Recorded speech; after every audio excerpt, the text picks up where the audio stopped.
그리고 손에 가락지를 끼우고 그리고 살찐 송아지를 끌어다가 잡으라. 우리가 먹고 즐기자. 이 내 아들은 죽었다가 다시 살아났으며 내가 잃었다가 다시 얻었노라 하니 그들이 즐거워하더라. 맏아들은 밭에 있다가 돌아와 집에 가까이 왔을 때에 풍악과 춤추는 소리를 듣고 한 종을 불러 이 무슨 일인가 물은데 대답하되 당신의 동생이 돌아왔으며 당신의 아버지가 건강한 그를 다시 맏아들에게 됨으로 인하여 살찐 송아지를 잡았나이다 하니 그가 노하여 들어가고자 하지 아니하거늘 아버지가 나와서 권한대 아버지께 대답하여 이르되 내가 여러 해 아버지를 섬겨 명을 어김이 없거늘 내게는 염소 새끼라도 주어 나와 내 벗으로 즐기게 하신 일이 없더니 아버지의 살림을 장녀들과 함께 삼켜버린 이 아들이 돌아오네. 이를 위하여 살찐 송아지를 잡으셨나이다. 아버지가 이르되 예 너는 항상 나와 함께 내 것이다 내 것이로되 이 내 동생은 죽었다가 살아났으며 내가 잃었다가 얻었기로 우리가 즐거워하고 기뻐하는 것이 마땅하다 하니라. 아멘. 오늘은 두 아들을 향한 아버지의 사랑이라는 말씀으로 추수감사절 말씀을 함께 나누겠습니다. 누가복음에는 오랫동안 탕자 이야기로 알려진 유명한 비유가 우리가 함께 읽은 이 말씀에 기록되어 있습니다. 아버지의 유산을 가지고 나가서 둘째 아들이 탕진해 버렸기 때문에 둘째 아들을 탕자라고 합니다. 하지만 이 둘째 아들 탕자가 아버지에게 돌아와 용서받은 아들에 관한 이야기가 본문에 있습니다. 그런데 하지만 우리는 이 오직 둘째 아들에 대한 이야기만 있는 것이 아니라 오히려 본문에서 예수님의 비유는 둘째 아들과 첫째 아들, 작은 아들과 큰 아들에 관한 이야기를 동일하게 비중 있게 다루고 있습니다. 본문의 스토리를 짧게 이야기하면 이렇습니다. 동생이 아버지에게 와서 어느 날 말합니다. 아버지 재산 중에 제 몫을 주세요. 당시 이 비유를 듣고 있는 청자가 우리가 함께 읽고 있는 1절에 세리와 죄인들과 그 당시 지도자인 바리새인과 서기관들이 예수님의 설교를 듣고 있습니다. 이 설교의 비유를 듣는 청자들은 둘째 아들의 요구에 깜짝 놀랐을 겁니다. 왜냐하면 고대 이 중동 사회에서 이 두 아들의 아버지가 두 아들에게 재산이 상속될 때는 언제냐면 아버지가 사망할 때만 아버지의 재산이 상속됩니다.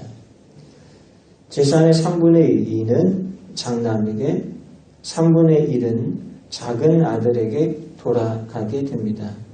왜냐하면 당시에 큰 아들은 둘째 아들보다 뭐든지 2배의 유산을 상속받게 되는 것이 그 당시에 전통적인 관례였기 때문입니다. 하지만 이 재산의 이 분배는 오직 아버지가 사망할 때만 일어나는 일입니다.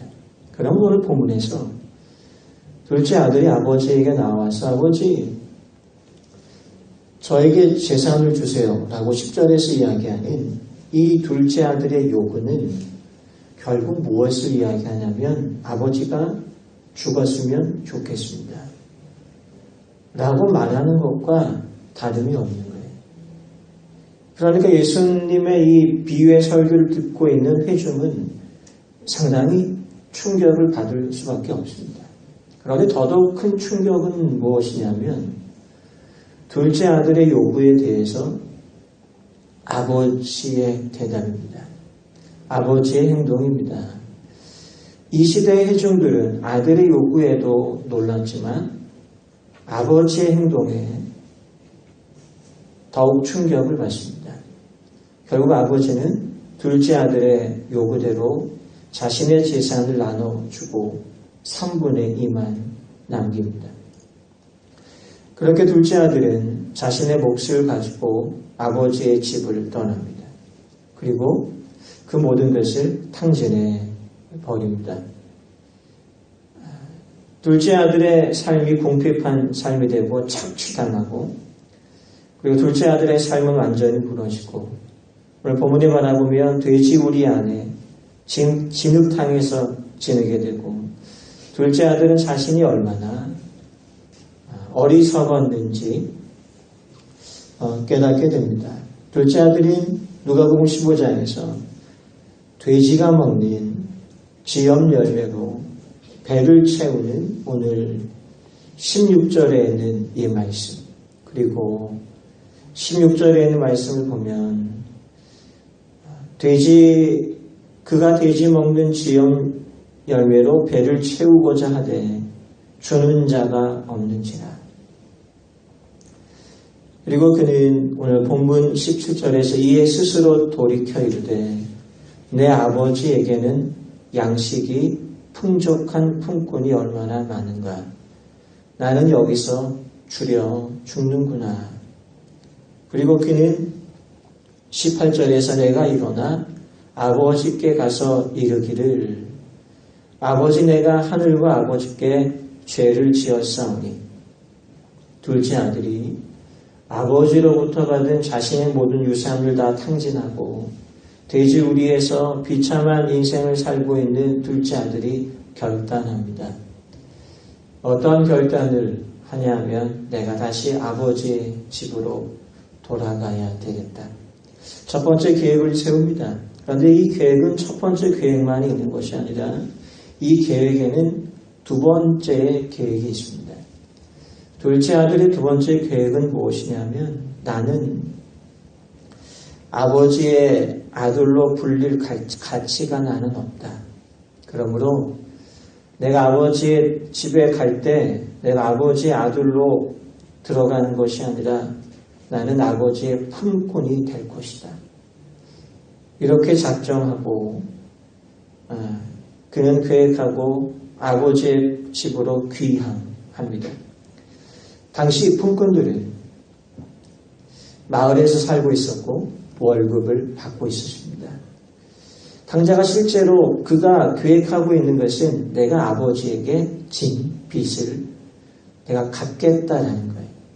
사회적 도덕적으로 죄를 졌기 때문에 내가 아버지에게 사과만 한다라고 해서 용서받지 못한다라는 것을 둘째 아들은 알기 때문에 나는 반드시 배상할 것이다. 둘째 아들은 아버지 아들로서 복귀하고 싶지도 않았고 아들의 신분을 원하지도 않았어요. 왜냐하면 자신은 실패자이기 때문에 그럴 가치가 없다라고 그는 계획하고 판단하고 귀향합니다. 나는 고향으로 돌아가서 내 스스로 얻어낼 것이다. 나는 아버지의 품꾼이 될 것이다. 나는 아버지에게 보상할 것이다. 바로 이것이 돼지가 먹는 쥐염 열매를 먹으면서 돌아가고자 하는 탕자의 계획이었습니다. 탕자는 그렇게 집으로 돌아갑니다. 그리고 아버지는 둘째 아들 탕자가 돌아온 것을 멀리서 지켜봅니다. 매우 극적인 순간입니다. 아버지가 받아줄 것인가? 그리고 탕자는 거절당할 것인가? 아버지는 탕자에게 달려가서 입을 맞춥니다. 오늘 본문의 20절에 말해보면 그를 보고 측은히 여겨 달려가 목을 안고 입을 맞추니 헬라어 원어에서는 어떻게 해석되냐면 직역하면 이렇습니다. 아버지가 아들의 목에 넘어졌다. 이렇게 직역이 됩니다. 원어에서는. 자, 이렇게 아버지가 이 둘째 아들을 품자 탕자는 자신의 계획을 실행하려고 합니다. 아들은 이렇게 말합니다. 아버지, 저는 공짜로 받아들여지고 싶지 않습니다. 저는 스스로 귀함을 성취할 것입니다. 이때 탕자의 아버지, 둘째 아들의 아버지는 아니다 아들아. 나는 아들이 스스로의 힘으로 돌아오는 것을 나는 두지 않을 것이다. 내가 너를 받아줄 것이다. 그렇게 해서 탕자의 아버지는 탕자의 잃어버린 아들의 지위를 어떠한 조건 없이 회복시켜줍니다. 오직 아들은 아버지의 은혜로 다시 아들로 다시 받아들여줍니다.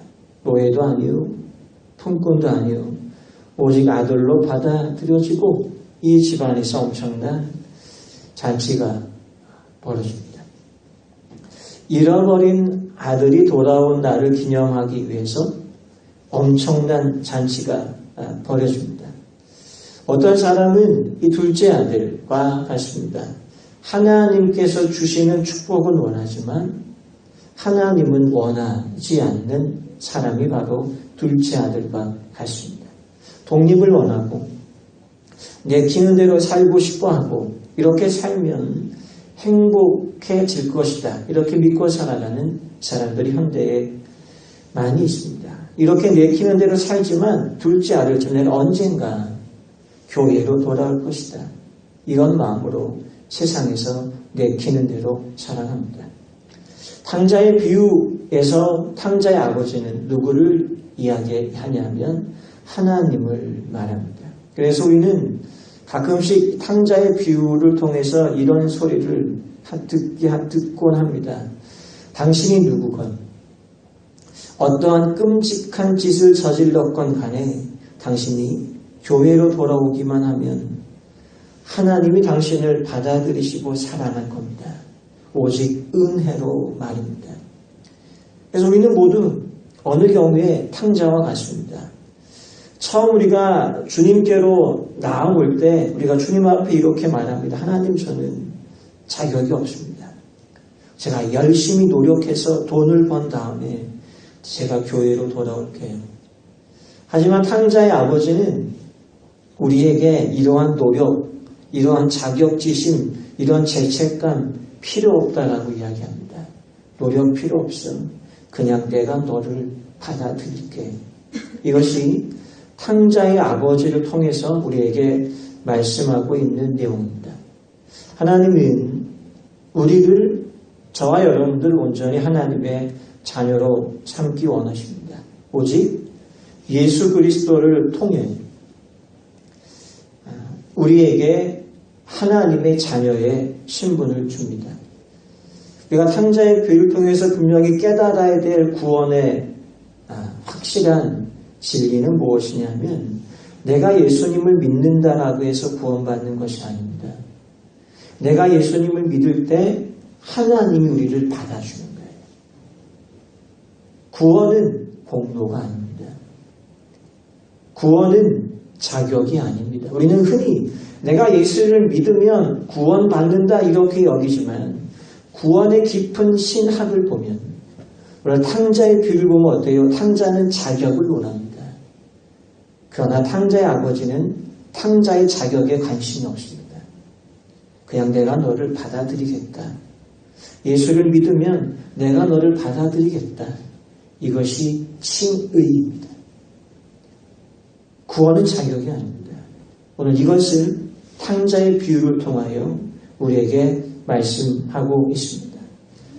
그래서 본문을 통해서 보면 탕자가 아버지로부터 받아들여짐으로 말미암아 모든 것이 이 가정이, 이 아버지의 가정이 정상으로 돌아온 것처럼 오늘 비유는 맞춰지는 것처럼 보여지지만 갈등이 해결되는 것으로 보여지지만 가정이 회복되는 것으로 보여지지만 예수님의 설교는, 예수님의 비유의 설교는 이렇게 끝나지 않습니다. 탕자의 비유에 아직 우리가 만나지 못한 등장인물이 있습니다. 바로 그가 누구냐 하면 잃어버린 둘째 아들, 잃어버린 탕자가 돌아왔다라는 사실을 모르고 있는 형입니다. 만약 우리가 탕자의 형이라면 다음과 같은 사실을 깨닫기 위해 심리학자의 도움을 받을 필요가 없어요. 이날 살찐 송아지를 잡은 이 날은 아버지의 인생에서 가장 기쁜 날이구나. 이것을 심리학적인 측면에서 도움을 받을 필요가 없는 거예요. 사실 살찐송아지를 끌어다가 잡은 오늘 23절의 말씀을 보면 마을의 모든 사람들이 이 잔치에 초대한 것 자체가 아버지에게는 놀라운 기쁜 날임을 오늘 이 사실을 오늘 본문은 증명하고 있기 때문에 굳이 이 날이 아버지의 생일 기쁜 날이다 이런 해석에 대해서 심리학자들에게 도움을 받을 필요가 없다는 거죠. 그러나 형은 장남은 아버지의 기쁨에 관심이 없습니다. 형은 그저 아버지가 자기 유산을 허락 없이 썼다는 것에만 온통 신경 쓰여 있습니다. 자, 그럼 이 형의 관심이 무엇일까요? 이 장남의 관심이 무엇일까요? 이 탕자의 형의 관심이 무엇이냐면 아버지의 재산에만 관심이 있습니다. 돌아온 동생, 돌아온 탕자는 형의 눈에 들어오지 않습니다. 탕자의 형은 아버지에 대해서도 관심이 없습니다. 오직 아버지의 재산, 이 잔치에 사용되는 살찐 송아지에만 신경 씁니다. 잡으려면 염소나 잡을 것이지라고 오늘 투덜대는 장면이 오늘 29절에 나와 있습니다. 내게는 염소 새끼라도 주어 나와 내 벗으로 즐기게 하신 일이 없더니 탕자의 형은 아버지의 재산을 중요시하지만 아버지의 마음을 중요하게 생각하지 않습니다. 바로 이렇게 형이 장남이 마음이 상해 있을 때 불만족스러워할 때 아버지는 형에게 와서 질책하지 않습니다. 이것이 놀라운 탕자의 비유에 등장하는 아버지의 모습입니다. 바보 같습니다. 형에게 아버지가 간청합니다. 얘야, 아들아, 너는 항상 나와 함께 있으니 내 것이 다 너의 것이야. 이 아버지의 이야기 오늘 31절에 보시면 아들아 내 것이란 네 것이야. 이 아버지의 말은요 허구가 아니라 팩트입니다. 사실입니다. 왜냐하면 이미 아버지는 재산을 동생에게 분배했어요. 나머지 이 아버지가 갖고 있는 재산은 다 누구의 것이냐면 결국 장남 형의 것입니다. 아버지가 가진 모든 재산은 형에게 상속될 겁니다. 아버지가 지금 이 장남에게 하는 말은 위로가 아니에요. 허구가 아니에요. 팩트입니다. 사실입니다. 형이 신경 쓰는 건 그 유산이 동생이 돌아옴으로 인해서 작아지는 것에 대해서 장남은 투덜대고 여기에 마음이 빼앗깁니다. 아버지 생애 최고의 기쁨의 날에 대해서 장남은 마음이 없습니다. 이 불쌍한 아버지가 잔칫날에 직접 나와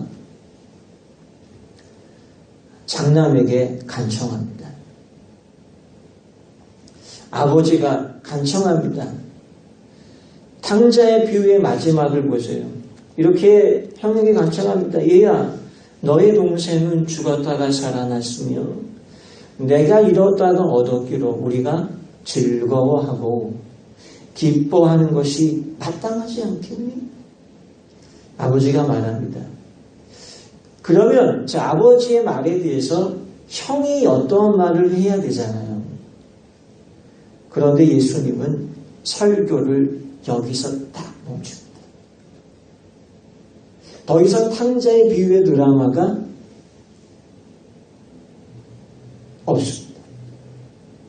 이 탕자의 비유를 듣고 있는 청중은 마음이 조마조마합니다. 아들이 어떻게 될 것인가? 장남이 어떻게 될 것인가? 이 장남이 동생과 화해할 것인가? 이 장남이 이 잔치 자리에 들어갈 것인가? 이 결말에 대해서 이 청중들은 조마조마하고 있을 때에 예수님은 설교를 딱 멈춥니다. 탕자의 비유에는 결론이 없습니다. 이 유명한 탕자의 비유에 왜 예수님이 결론을 내리지 않았을까요? 어떠한 유명한 신학자도 탕자의 비유의 결론에 대해서 이야기하지 못합니다. 청중은, 회중은, 독자는 손에 땀을 쥐게 합니다. 그래서 예수님의 탕자의 비유는 신비롭습니다. 놀랍습니다. 왜냐하면 이 탕자의 비유에서 이 탕자, 둘째 아들의 죄에 대해서 이렇게 해석할 수 있습니다. 우리는 이 둘째 아들 탕자를 보고 그래 저것 봐 아버지의 재산을 탐하더니 대지 우리 시궁창에서 뒹굴고 방탕하고 음란하고 그렇지 딱 봐도 둘째 아들은 탕자야. 얘는 죄인이야. 그런데 탕자의 비유의 중간을 넘어서면 예수님의 탕자의 비유의 설교는 우리의 죄에 대한 이 해석을 뒤집어 엎습니다. 아버지의 두 아들을 보면 둘째 아들은 착실했고 첫째 아들은 착실했고 둘째 아들은 나빴습니다. 하지만 둘 다 아버지로부터 멀어져 있습니다. 두 아들의 공통점이 있는데 아버지는 원하지 않고 아버지의 재산만 탐하는 모습을 볼 수 있습니다. 둘 다 자신이 정말 신분과 재산을 얻기 위해서 아버지를 이용하고 있는 두 아들을 볼 수 있습니다. 한 놈은 엄청 못된 짓을 함으로 그 재산을 이루었고 장남은 선행으로 자신이 원하는 바를 성취하고자 합니다. 즉 장남과 아버지를 갈라놓게 하는 갈등은 죄가 아니라 장남의 선행입니다. 장남의 의로움입니다. 놀라운 이야기입니다. 탕자의 비유는 반전에 반전을 거듭합니다. 동생은 아버지의 재산을 받아 떠나면서 아버지에게 불순종함으로 제멋대로 행동합니다. 하지만 형은 아버지 옆에 남아서 순종함으로 제멋대로 하고 싶어합니다. 동생은 모든 규범을 깨부숨으로 아버지의 재산을 가져가려고 했고 형은 모든 규율을 지킴으로 아버지의 재산을 차지하려고 했습니다. 그리고 예수님은 이 두 아들을 이렇게 이야기합니다. 모두 길을 잃었다. 두 형제는 아버지와의 관계를 잃어버리고 아버지와 멀리 떨어져 있습니다. 탕자의 비유에서 아버지는 하나님을 이야기합니다. 하나님과 멀어진 길을 잃어버린 두 아들의 이야기가 탕자의 비유의 이야기입니다. 우리가 하나님과 멀어지는 데는 두 가지의 종류가 있습니다. 오늘 본문은 이걸 이야기합니다. 예수님이 형을 비유에 등장시킨 이유는 형은 도덕적입니다. 매우 종교적입니다. 그런데 도덕성과 종교성을 통해서도 하나님과 멀어질 수 있습니다. 또 탕자처럼 두 번째 길을 잃어버리는 방법은 탕자처럼 죄와 욕심과 탐욕을 통해서도 하나님 아버지와 멀어질 수 있습니다. 그럼 현대의 신앙인들은 어떨까요? 형의 마음과 같습니다. 만약 우리 마음속에 하나님 저는 꽤 노력합니다. 저는 꽤 순종하려고 합니다. 저는 교회에 나갑니다. 기도도 합니다. 예수님을 섬기려고 노력합니다. 하나님 내게 빚지셨습니다. 내 기도를 들어주시고 남들보다 괜찮은 삶을 살게 해주시고 그리고 죽으면 천국에 데려가 주세요. 이렇게 기도하고 이러한 공로 사상을 갖고 있다면 우리는 형과 다를 바가 없습니다. 만약 마음속에 이런 생각을 가지고 신앙생활을 한다면 예수님은 우리의 모델일 수 있지만 우리의 구원자는 아닙니다. 왜냐하면 우리는 스스로 구원자가 되고자 합니다. 내가 노력해서. 이것이 종교인의 모습입니다. 우리의 도덕과 우리의 종교는 하나님이 내가 원하는 것을 주실 수 있기 위한 방편으로 신앙생활을 하는 것이지, 형처럼 예수를 믿는다면 하나님을 위한 신앙생활이 아닌 겁니다. 형은 하나님께, 아버지께 무엇을 얻기 위해 순종합니다.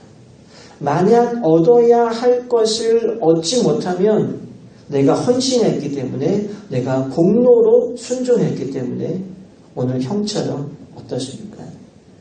불만족스러워합니다. 진정한 믿음은 무엇이냐면, 복음은 무엇이냐면, 신앙은 무엇이냐면 조건이 없습니다. 믿음이란 오직 하나님을 가까이 하기 위해서 순종합니다. 신앙이란 그저 예수님을 닮기 위해서 순종합니다. 신앙이란 그저 예수님을 사랑하기 위해 순종합니다. 믿음이란 예수님을 알고 예수님 안에서 기뻐하기 위해 순종합니다. 이것이 탕자의 비유가 우리에게 주는 마지막 메시지이기도 합니다. 예수님의 이 탕자의 비유에 설교를 들을 당시 청중들은 예수님의 설교의 요점이 무엇인지를 정확하게 알았습니다. 그들이 여태까지 배워오고 믿어왔던 그들이 갖고 있는 신앙적인 교리가 탕자의 비유 때문에 갈아엎어집니다. 설교를 마칠 때 오늘 설교를 듣는 청중이 누굽니까? 15장 1절과 2절에 보면 모든 세리와 죄인들이 말씀을 들으러 가까이 나아오니 바리새인과 서기관들. 오늘 예수님의 이 탕자의 비유를 들을 때의 회중은 누구냐면 세리요, 죄인이요, 그 당시 종교인인 바리새인과 지도자인 서기관이었습니다. 예수님이 설교를 마칠 때 이들은 은혜를 받았을까요? 아닙니다. 이들은 감동을 받았을까요? 아닙니다.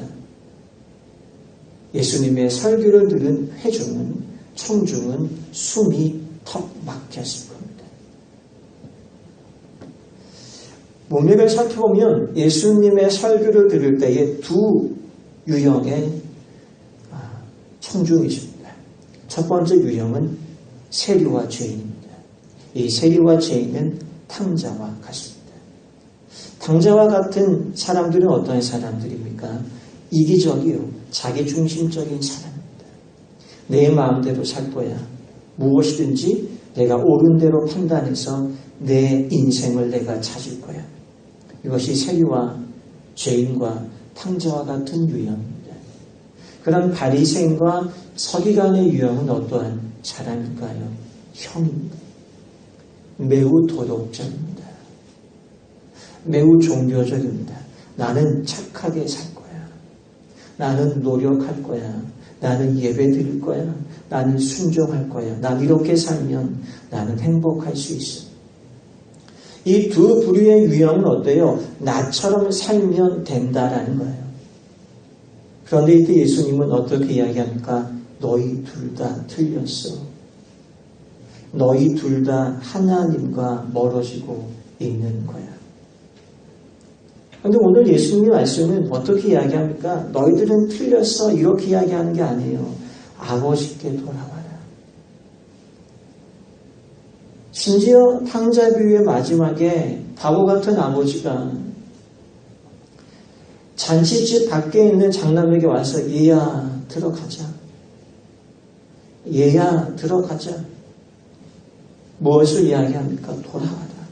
아버지의 집으로. 이것이 오늘 설교, 예수님의 설교의 초점입니다. 그럼 우리는 이제 이 예수님의 설교의 목적 앞에 다시 한번 설교를 정리해야 됩니다. 어떻게 하면 예수님께로 돌아갈 수 있을까? 우리의 모습이 형이건 우리의 모습이 탕자이건 중요한 것은 우리가 예수님께로 돌아가는 거예요. 이 천국 잔치는 결국 예수님께 돌아갈 때 우리가 구원받는 것이고 천국 잔치에 들어가는 겁니다. 그럼 예수님께 돌아오는 방법에는 세 가지가 있습니다. 이 세 가지를 함께 나누고 말씀을 정리합니다. 첫째는 우리가 예수님께 돌아오려면 내가 먼저 시작하는 것이 아니고 하나님이 먼저 시작하시는 하나님의 사랑이 있어야지만 우리가 예수님께로 돌아올 수 있습니다. 오늘 이 두 아들의 아버지가 두 아들을 잔치에 참여시키기 위해서 아버지가 먼저 두 아들에게 찾아갑니다. 아버지가 잔치를 엽니다. 탕자를 환영함으로 잔치집에 들어오게 하시고 둘째 아들은 아버지가 간청함으로 데려오고자 합니다. 아버지가 먼저 두 아들에게 찾아갑니다. 즉 하나님께서 여러분들을 먼저 찾기 전까지 여러분들은 하나님을 찾을 수가 없음을 아셔요. 오늘 이 자리에 온 것은 내가 온 것이 아니요 하나님이 먼저 여러분들에게 찾아간 겁니다. 이것이 하나님의 은혜입니다. 둘째는 우리는 전통적인 죄에 대해서만 회개하는 것이 아닙니다. 다른 것에 대해서도 회개해야 됩니다. 동생은 집에 와서 회개해야 될 여러 가지 죄들이 있습니다. 청중은 그걸 합니다. 그래야지. 동생이 이런 죄들을 회개해야지. 그래야지만 하나님 아버지과 함께 할 수 있는 거예요. 하지만 형, 장남은 한 번도 불순종한 적이 없다는 사실을 우리는 오늘 본문을 통해서 기억해야 됩니다. 그런데 형도 길을 잃었습니다. 죄가 뭐냐면 길을 잃어버린 게 죄예요. 죄를 메타노이라고 합니다. 관역을 벗어나다. 신앙인의 죄는 죄에 대한 회개만 하지 않습니다. 물론 죄는 잘못한 것에 대해서도 회개해야죠. 더 나아가 또 다른 죄는 뭐냐면 선한 행동을 한 동기 자체에 대해서도 회개해야 되는 거예요. 죄에 대해서만 회개하는 것이 아니라 장남의 의가 있어요. 내가 순종했던 의가 있어요. 자기 의가 십자가의 거룩한 의가 아니면 나의 의를 회개해야 되는 거예요. 그래야지만 구원의 확신이 자신에게 있지 않고 예수님에게 있다는 사실을 알게 됩니다. 그래야지만 예수님께로 돌아갈 수 있어요. 세 번째, 우리가 하나님께로 돌아갈 수 있는 방법은 세 번째는 무엇이냐면 우리가 예수님 믿어서 구원받는 거에는 감당할 수 없는 대가가 있었음을 아셔야 돼요. 여기에 마음이 울컥해야 되는 거예요. 누가복음 15장에 따르면 예수님 곁에 세리와 죄인 같은 둘째 아들이 있었고 바리새인과 서기관 같은 종교성이 깊은 형들이 있었습니다. 왜 예수님이 탕자의 비유를 했냐면 바리새인이 묻습니다. 무엇을 묻습니까? 2절에 보세요. 이 시대의 종교인들이 묻습니다. 지도자들이 바리새인과 서기관들 수군거려 이르되 이 사람이 죄인을 영접하고 음식을 같이 먹는다 하더라. 이 말이 뭐냐면 예수님 왜 죄인들과 어울립니까? 저희와 어울려야죠. 저희 의롭습니다. 이 질문에 예수님이 답하기 위해서 세 가지의 비유를 듭니다. 첫째가 잃어버린 양의 비유. 우리 지난주 이사야 53장 잃어버린 양에 대한 비유입니다. 두 번째 무엇입니까? 잃어버린 동전, 드라크마. 돈을 잃어버렸어요. 잃어버린 사람은 온 집을 다 뒤져라도 동전을 찾아냅니다. 세 번째 비유가 무엇입니까? 우리가 함께 읽은 잃어버린 아들에 대한 비유입니다. 오늘 잃어버린 아들에 대한 비유를 보면 아무도 잃어버린 아들, 둘째 아들을 찾으려 하지 않습니다. 왜 탕자를 찾지 않을까요? 이거를 예수님이 던지는 거예요. 우리가 이웃초청 감사 예배를 드리는데 우리는 왜 이 땅에 있는 이웃들을 찾으려고 하지 않을까요? 추수감사절, 우리는 전혀 감사절과 어울리지 않는 말씀을 전하고 있습니다. 왜 주님은 이 말씀을 저에게 한 달 전에 감동을 주셔서 이 말씀을 준비하게 하셨을까요? 자, 그럼 마지막입니다. 그럼 누가 오늘 본문에서 둘째 아들을 찾아 나서야 할까요? 이것을 예수님이 이 설교를 듣고 있는 회중들에게 묻고 있는 거예요. 잃어버린 이 사람을 누가 찾아야겠냐? 이거를 세리와 죄인과 바리새인과 서기관에게 묻고 있는 거예요. 당시 고대 중동의 문화적, 가정적 배경에 바라보면 둘째 아들을 찾아야 될 책임은 누구에게 있냐면 탕자의 형인 장남에게 있습니다. 형은 재산의 대부분을 물려받습니다.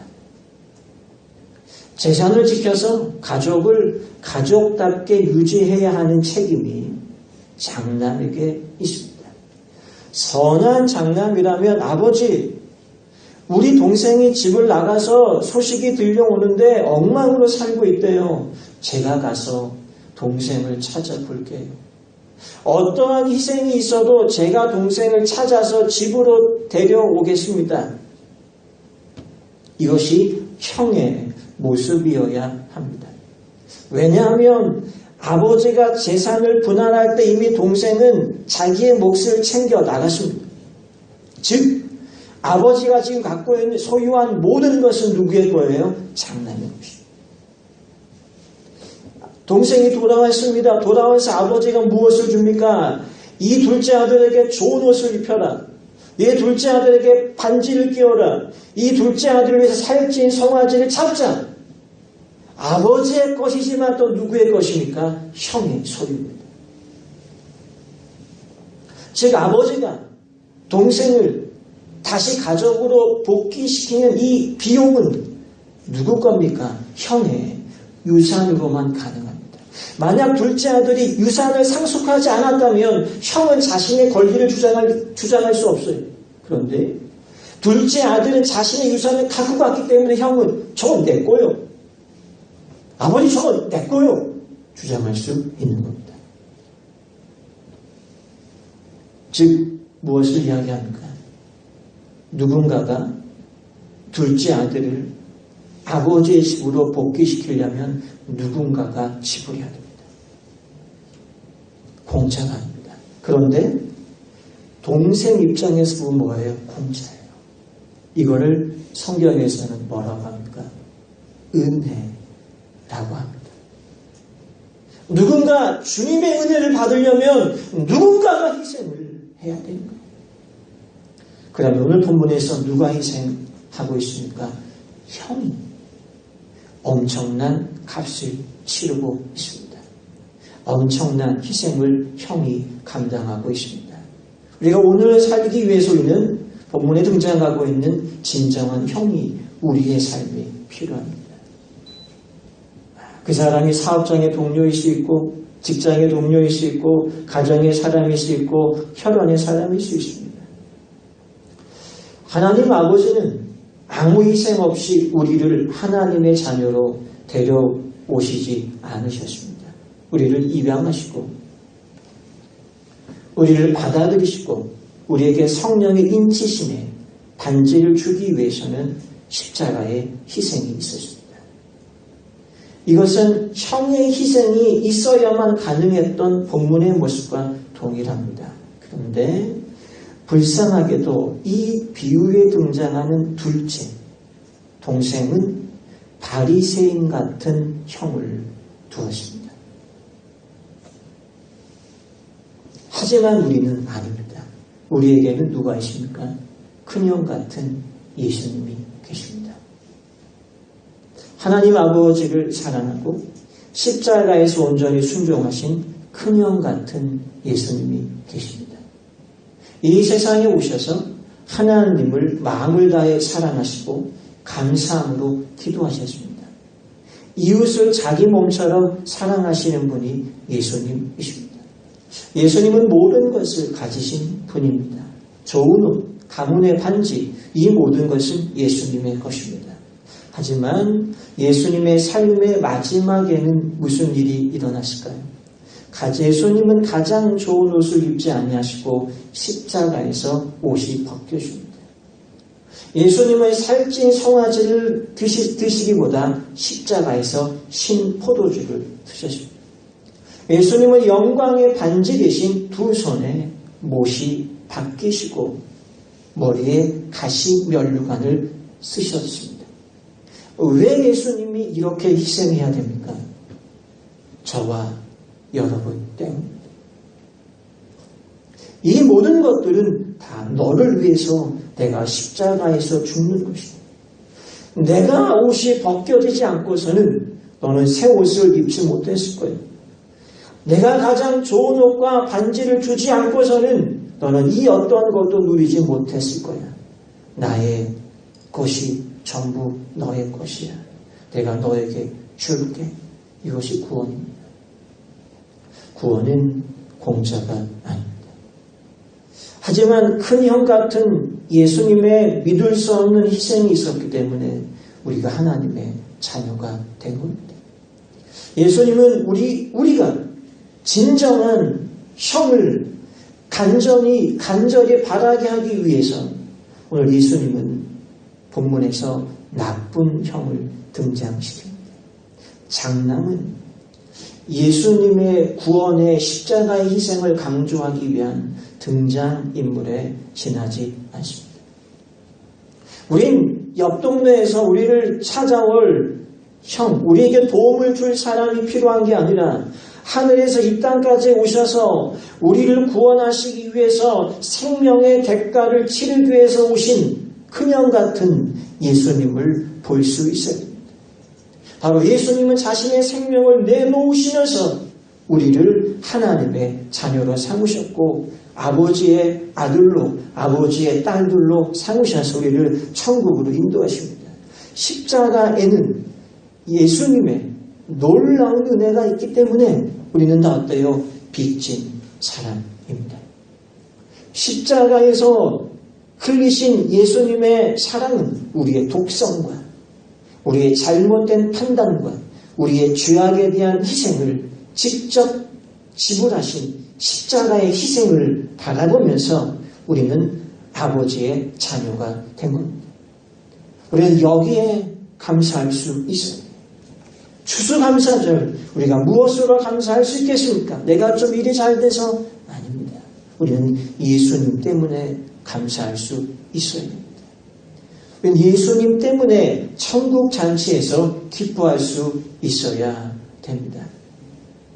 진정한 큰 형 같은 예수님이 우리를 교회로 인도하고 있습니다. 여러분 여기에 우리의 마음이 움직일 때에 우리가 아버지께로 올 수 있는 겁니다. 십자가의 사랑을 얼마나 깊이 이해하느냐에 따라서 하나님과의 관계가 달라집니다. 하나님은 우리가 이기적이고 자기중심적이고 도덕적이고 종교적인 것에 대해서 별 관심이 없습니다. 하나님의 관심은 무엇입니까? 돌아와라. 이웃을 향해서 말씀합니다. 돌아와라. 우리가 함께 식사하고 즐거워할 때 우리는 어때요? 아버지에 온 것처럼 느껴집니다. 아버지의 집에 온 것처럼 느껴집니다. 그래서 교회에는 예배 후에 식탁 교제가 있습니다. 왜요? 아버지의 집에서 함께 거룩한 교제를 누리기 위해서 식탁 교제를 하는 겁니다. 이 은혜, 이 천국 잔치에 함께 참여하는 우리 이웃 초청 감사 축제가 되시기를 주님의 이름으로 축원합니다. 기도하겠습니다. 하나님, 오늘도 우리는 주님의 은혜로 이 추수감사절을 맞이하게 됩니다. 이 은혜, 우리의 공로로 되어지는 것이 아니라 십자가의 은혜로 되어졌습니다. 우리가 십자가의 은혜 앞에 다시 한번 고백하게 하시고 이 주님으로 말미암아 이 천국 잔치에 참여하는 하나님의 사람들이 되게 하여 주옵소서. 예수님의 이름으로 기도하옵나이다. 아멘.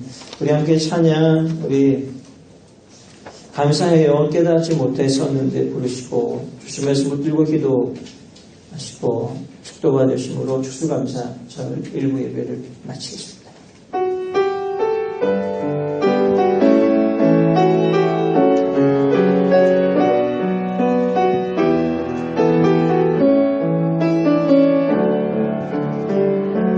감사해요.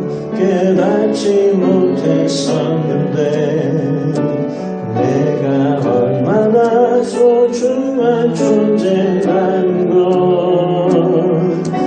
태초부터 지금까지 하나님의 사랑이 항상 날 향하고 있었다는 걸 고마워요. 그 사랑을 가르쳐준 당신께 주께서 허락하신 당신께 그리스도의 사랑으로 더욱 섬기며 이제 나도 세상에 전하리라. 당신은 사랑받기